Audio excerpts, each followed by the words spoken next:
Saudara, lalu apa yang bisa dilakukan untuk membantu warga Gaza yang kehidupannya makin merana?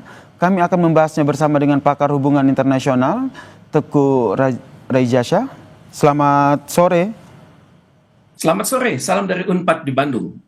Selamat sore Mas Teguh. Kalau kita lihat ini konflik di Israel dan Palestina ini semakin mengkhawatirkan. Blokade yang dilakukan mengakibatkan angka kematian akibat kelaparan di sana semakin tinggi. Apa yang bisa Anda baca dari konflik ini? Kalau saya merujuk pada cara berpikir Eropa, di mana Eropa itu berpikirnya itu belakangan tapi sangat keras ya. Saya mencoba merujuk pada harian The Guardian ya, tanggal 31 Juli silam. Itu judulnya sangat keras. The Mathematics of Starvation. Artinya Israel bertanggung jawab atas berlangsungnya kelaparan saat ini. Karena selain bertanggung jawab, Israel juga telah mengharamkan kegiatan para petani dan nelayan dalam menunjang hidup mereka dari sektor pertanian dan perikanan. Karena itu Israel mengatakan, sayalah yang akan mengendalikan kalori yang datang dari luar Gaza. Kemudian secara sangat bagus juga, Eropa menggambarkannya dengan headline di harian Guardian tanggal 2 Agustus silam, di mana digambarkan seorang ibu mendoakan anaknya yang sedang mati perlahan-lahan. Pesan dari media itu adalah, we are dying slowly, save us. Dalam kenyataannya memang 100% penduduk Gaza saat ini benar-benar kelaparan, di mana 320.000 anak-anak di bawah usia 5 tahun itu menghadapi malnutrisi dan diperkirakan akan mati dalam waktu dekat. Jadi ke depan kita akan berhadapan dengan data-data yang sangat fantastis. Keadaan ini diperburuk dan kenyataan hari ini di mana Al Jazeera antara lain mengatakan 92 orang sudah meninggal dan mereka itu sedang berupaya mendapatkan makanan. Terlebih data dari PBB juga bilang bahwa Gaza sekarang berada di ambang kelaparan. Menurut Anda, apakah yang sudah dilakukan oleh sejumlah negara yang ingin membantu Palestina, khususnya untuk membuka blokade di Gaza ini sudah cukup, atau ada hal lain yang masih bisa dilakukan? Kita saat ini berhadapan dengan tragedi kemanusiaan ya, dalam jumlah yang sangat besar. Apalagi bila krisis ini meluas ke wilayah-wilayah sekitar Palestina, maka diperkirakan dunia akan berhadapan dengan situasi yang sangat repot. Yang dibutuhkan saat ini, sesuai dengan pesan dari United Nations World Food Program, yang sangat dibutuhkan oleh masyarakat Palestina ini adalah makanan siap saji, kemudian air bersih, kemudian penyediaan dapur umum yang dapat membuat roti dan masakan dengan cepat, kemudian obat-obatan dan makanan untuk ibu hamil dan mereka yang sedang menyusui. Ini yang sangat mendesak saat ini. Kemudian saya perhatikan masyarakat dunia masih membantu secara sektoral ya. Tapi saya sangat menyambut baik statement dari pemerintah Republik Indonesia yang menyatakan bahwa Indonesia siap memberikan 10.000 ton beras ke Gaza. Ini memiliki dua makna penting sebenarnya. Ini yang jarang diulas. Ke dalam negeri, pertama ini mengatakan bahwa pemerintah dan rakyat Indonesia telah memiliki rasa kepercayaan yang sangat tinggi atas terpenuhinya prinsip-prinsip swasembada pangan. Itu yang pertama. Dan kedua, ke luar negeri sebagai wujud kecintaan bangsa Indonesia atas sesama umat manusia yang sedang terjajah dan terancam punah dari muka bumi.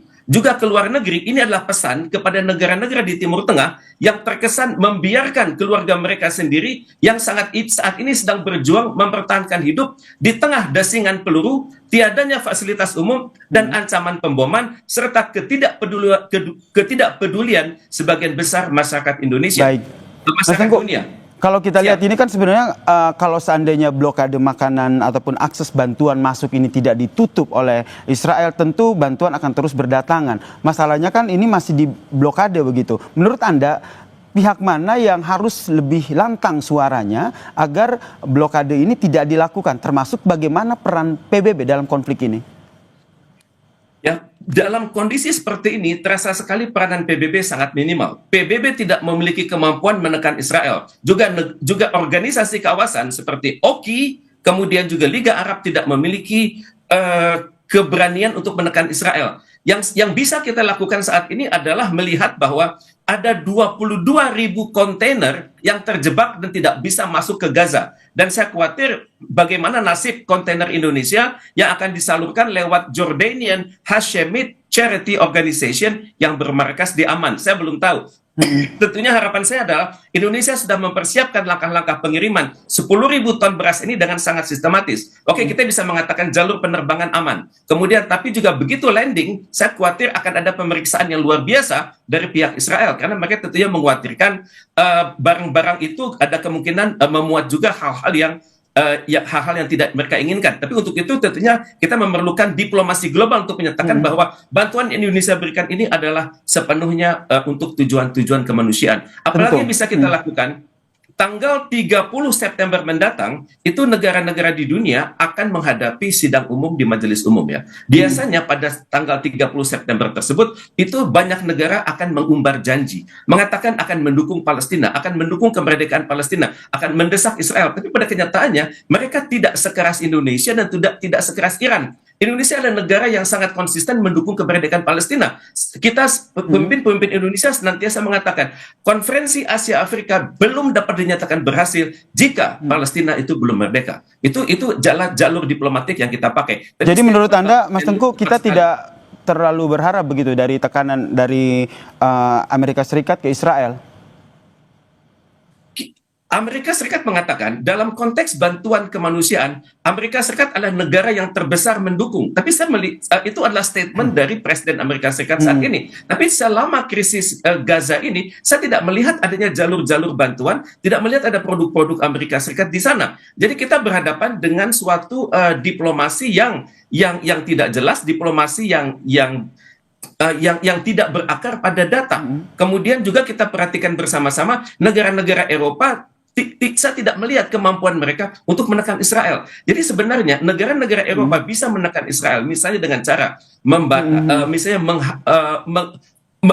menyiarkan kejadian yang saat ini sedang terjadi, kejadian kelaparan, menyiarkan tragedi kemanusiaan ke dalam seluruh bahasa yang ada di dunia sehingga dimengerti. Kemudian pada saat yang sama, negara-negara di dunia belum berkoordinasi agar mereka memiliki kebijakan yang sama untuk menekan Israel. Juga kita berbicara soal negara-negara yang ikut membantu tragedi kemanusiaan ini. Kalau menurut Anda, apakah peran dari negara-negara Timur Tengah begitu tuh masih kurang maksimal begitu sehingga blokade makanan ini masih terjadi sehingga tragedi kelaparan masih berkelanjutan di warga Gaza?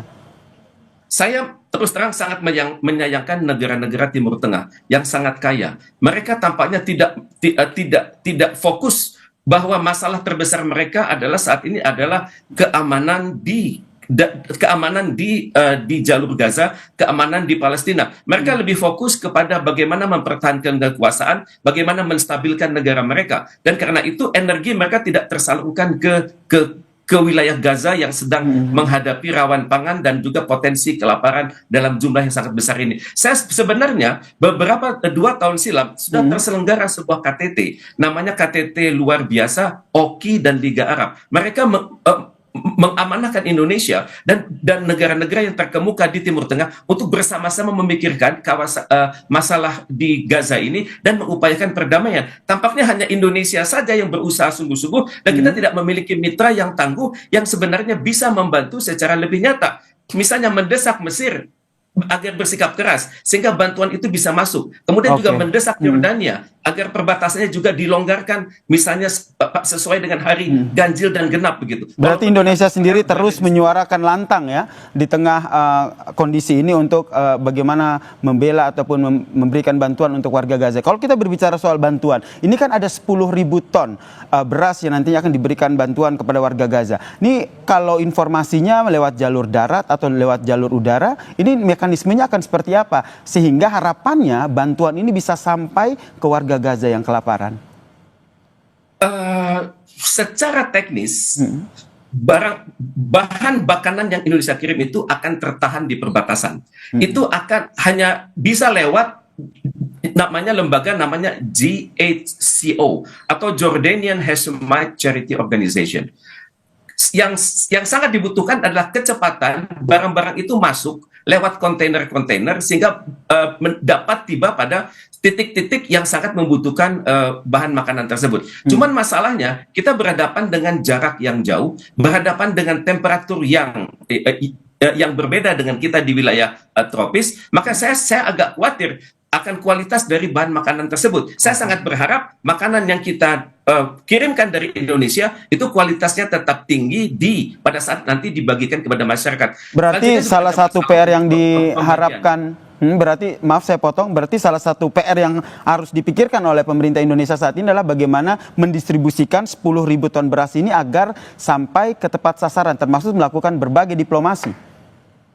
Tepat sekali. Kita perlu melakukan diplomasi khusus dengan Yordania dan Mesir agar mereka benar-benar membuka pintu-pintu yang tertutup saat ini, dan kalau perlu kelonggarannya diperkuat dengan cara mengizinkan Israel berada di posisi tersebut sehingga Israel bisa sejak dini memeriksa makanan yang datang dari Indonesia dan juga datang dari negara-negara lain. Tentunya kita juga akan bekerja sama dengan ICRC, International Committee of the Red Cross, dan juga bekerja sama dengan relawan-relawan Indonesia yang berada dalam jumlah besar di kawasan krisis pangan tersebut. Dan ini adalah suatu periode yang sangat penting, karena kalau kita menginduk kepada rumusan yang ada saat ini, yang terjadi saat ini adalah level 5 atau kelaparan dalam jumlah besar. Ini angka yang sangat mengkhawatirkan, kondisi yang sangat mengkhawatirkan. Tentu saja kita berharap ini segera berakhir, dan tentunya harapannya distribusi 10.000 ton bantuan untuk warga Gaza ini dapat tersalurkan dengan baik. Terima kasih Mas Tengku Rejasa, pakar hubungan internasional dari UNPAD, telah berbagi perspektifnya di Kompas Petang.